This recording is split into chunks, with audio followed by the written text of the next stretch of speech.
We're going to take a look at creating a classroom blog for students using Blogger, which is a Google feature.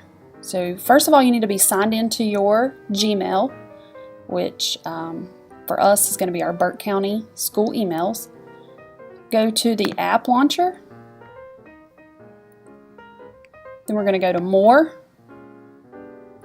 and Even More from Google. We're going to scroll down to the bottom of the page under the Social tab where we see Blogger. Okay, this will be where you can access your blogs. You can see here I have a few created, and for the purpose of this we're going to create a new blog. We're going to give it a title.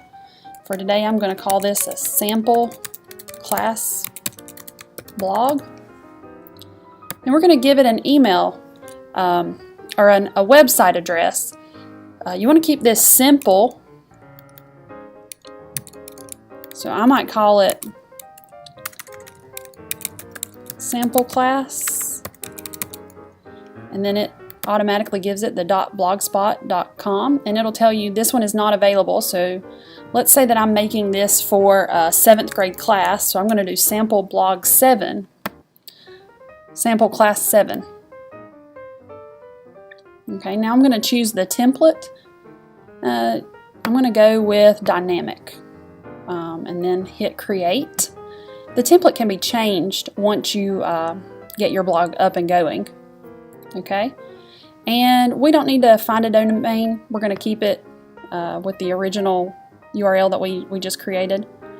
Okay, so from here, this is where you can view how many times the blog has been viewed. You can look at posts that are on the blog. You can look at different pages, different comments. But this is where we're going to make the blog secure for students. So we're going to go to Settings.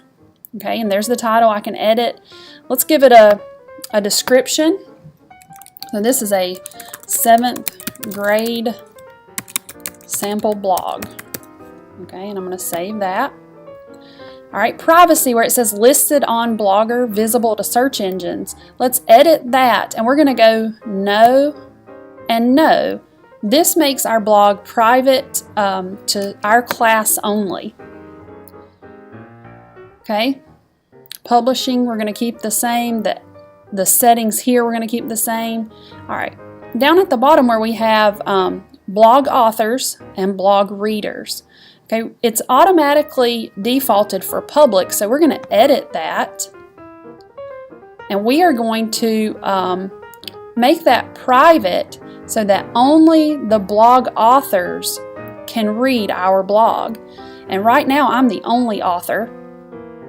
We're going to save that, and then I'm going to add authors, which is where you will add your students here. If you have a class email group created, you can add them from your contacts. So that's what we're going to do, is choose from contacts. And if you don't have a class group, you can choose by the email that's been issued to them through the school.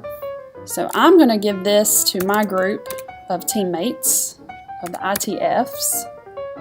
And I'm going to search for that group. And here I see my group of instructional technology facilitators, and I am going to select, and then I'm going to invite those authors. Okay, and that will be sent to them via email. Now later on you might want to add parents as readers, and you can do that here through their email. So once the students post, if you wanted to open it up for parents, you would go back to blog readers and add to where only those readers, those people that you added through email, could only read the blog. And you may choose just to keep it between for you and your students and not invite parents, and that's okay too.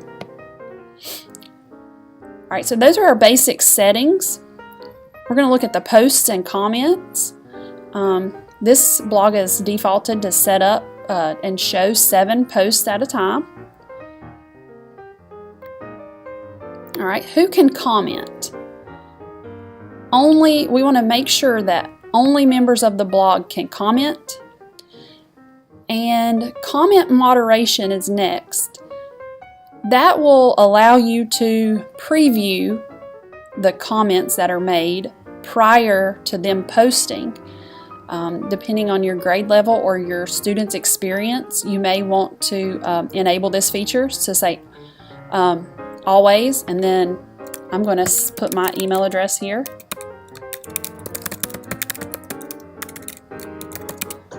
So that I'm the moderator. Okay, and then make sure that once you make changes that we're going to save that. Okay, and those are our basic settings for the blog, and it's set up now. We can go and view the blog, and it's pretty plain. There are no posts yet. So let's go back and let's create a new post. All right, so this is what your students will do when they're ready to post also. So we're going to do, welcome to our sample class blog.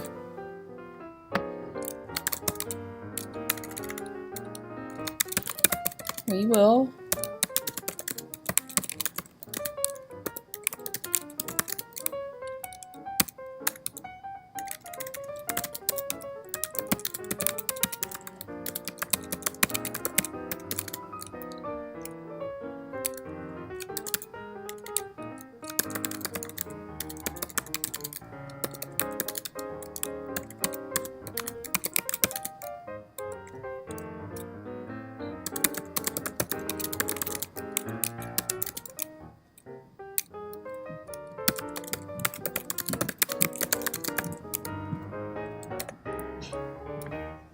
All right, once I get my blog ready, I'm going to publish it.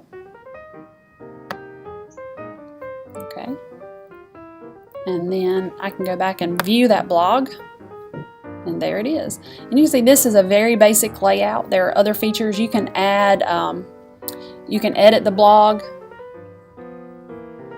or create that button created a new post.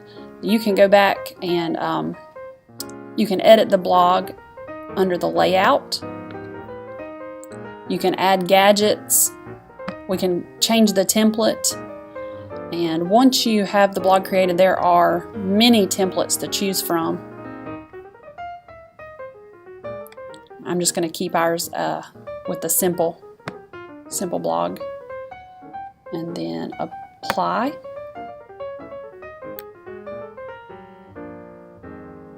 Go to view. And this automatically puts my about here. I'm going to edit that and remove, because this is my classroom blog, not my personal blog. And that is the basics of getting your classroom blog started.